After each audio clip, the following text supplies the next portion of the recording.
But your financial statements is, first, to know the state of your business. Because in today's economy, there's so many rumors that are flying around that people are making decisions based on overall emotional impressions about what is possible and what is not possible. What is very important is that you first get an actual assessment of the health and state of your business, and the only way to do that is to be able to have up-to-date records. Next, your financial statements help you to make informed decisions. Where is it that you're bleeding money? Where is it that you can be investing more money? What product is actually getting you the most profit? And finally, access to capital and accurate reporting. You're not the only one looking at your business, right? There's the banks, there's the investors, and there's also the IRS. And so accurate records are very important because if you don't have those and you're running two sets of books, sooner or later, some problems are going to happen for your business. And then getting systems in place. So to begin to fill out your cash flow, your balance sheet, your income statement, when you're just beginning your business, the fields are green, you can hear the sound of the birds, the air is misty and it's morning, and there's nothing happening, just quietude. That's when you set up QuickBooks, Quicken, MYOB, Peachtree, the accounting system of your choice. Not when everything is in the day-to-day of running your business and serving clients.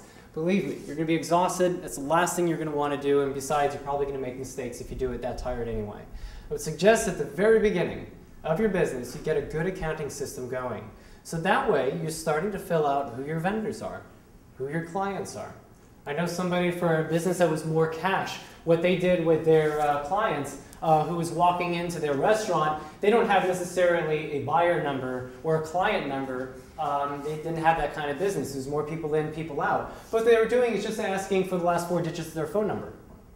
Getting that every single time somebody came in. So what they were able to do is getting a tracking system going to find out how many times these people had actually walked into their business, and they're like, oh, nice to see you again. And they're kind of following how much they're spending, where their trends were. So they ended up putting their accounting system into a quasi-market research function, which was great. But the thing is, you do all of that at the beginning. When you're setting up a software system to do accounting in your business, you're pretty much learning the basics of accounting. You really do. So you get kind of a shoot-from-the-hip feeling about how money moves into and out of your business when you begin that system. But do that at the very beginning. It is so difficult to go back in time and update that information. It doesn't take a small business owner to learn that. Any job that we've worked in, we've all had to update a new database, right? And the transition to it and all the nightmares that can happen.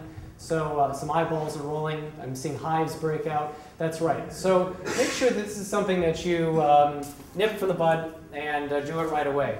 Work with a CPA to help you not only set up your bookkeeping system and understand what regular taxes you're going to have, but also to decide what kind of legal structure you're going to need for your business, what kind of reporting standards that you have for that. And then update your books regularly. Probably am running out of time already. Profit and loss statement. We only have a few more to go. Profit and loss statement.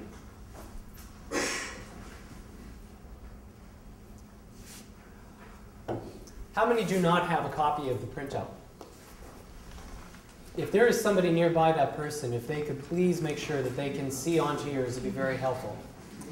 The profit and loss statement is, I think, one of the very first financial statements you should be filling out when you are doing your business plan, right after the source and uses of funds.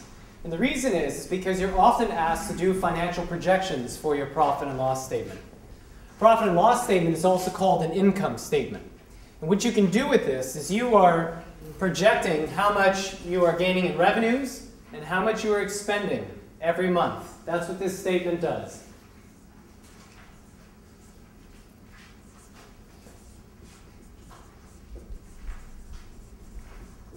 And here you have your revenues at the top. And then here you have your expenses. And this is very basic. I understand that. But the main thing is we don't have time to be able to go into the details of each of these. We could probably do a workshop on each financial statement. But what I want to do is to make sure that you understand the basic movement and flow of numbers and money through the statements. Because you're managers, you're owners of a business.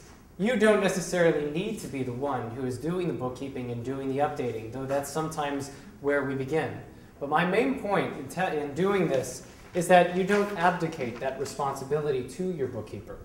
If you have somebody coming in once a week, twice a week, that you don't let the financials to be managed by them. You need to work like a manager and like an owner. I'm going to be arming you with different questions that you need to make sure that you at least begin to ask, bless you, of each financial statement. So the financial P&L, we have our revenues, right, which is our sales. And it's going to be done on a monthly basis. Lenders oftentimes ask for financial statements, your P&L, to be projected 2 years. And the first year, at least by month. Sometimes the second year also by month. The third year, we're getting creative. But let's stay with year 1 and year 2. But the thing is you want to research how much sales can you expect? How many items of your product or of your service do you expect to be able to sell in month 1? How many in month 2? And then so on. Because month 1 is not going to look like month 8. Let's hope. Right?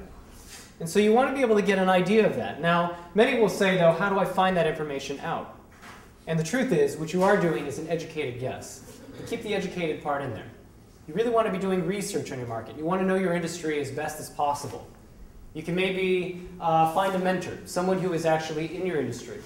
Go to a business that is very much like the one you want to run and sit in the corner, open up a newspaper and poke 2 holes in it and watch everything that's going on and have a little clocker and find out how many people are selling $6 or how many people are buying an average of $6 at a time, 30 times a day, and that's more or less what the movement of that business looks like on a Tuesday at 8:30, right? So you have to do some market research and study what's going on in that business. And you come to an educated guess, one that you are comfortable, the one that you are comfortable with. And yes, absolutely one that the lender needs to be comfortable with as well. But start with your own conservative projections with your business. And so starting with sales, you go to, you also have maybe any cost of goods sold. You have your sales, costs, of goods sold, otherwise known as COGS. That means you sold the sandwich, but in order to sell the sandwich, you had to buy the ingredients for the sandwich. So how much did the roast beef and the lettuce and the avocado and the mayonnaise and the bread and everything like that cost in order to make that sandwich, right? So hopefully your COGS are higher or lower than your sales. Lower. Okay, good. Just want to make sure everyone's listening. All right, good. Is that not an expense, Brent? I'm sorry? COGS is not an expense? It is an expense. Thank you very much. You have variable expenses and you have fixed expenses. Thanks a lot. Yes, the variable expenses vary on how much you sell. You only have those expenses when you've actually sold something, right? But you still have the fixed expenses whether you're selling the sandwiches or not. And so the COGS, you have to calculate this out. And by the way, it's very good to do so. And you can even break this down by product. We've seen business plans, we prepared business plans that are really done by ham sandwich, roast beef sandwich, egg salad sandwich, and all of that. And so you're kind of saying, you know what, my sweet spot is really the egg salad sandwich. I'm going to push those like crazy. When you go into a restaurant, you ask the waiter, what is really the best thing here? If they didn't say everything, what they tell you is sometimes not the highest price item. And you're like, oh, they must be being honest. Well, what they're probably doing is they are trained to find the one that has the greatest profit margin. It may not be the lobster dish for $26. It may actually be the linguine with clams for $18, but they're actually making more money on that dish than the other one. But the only way you get to know that is by doing this analysis for your business.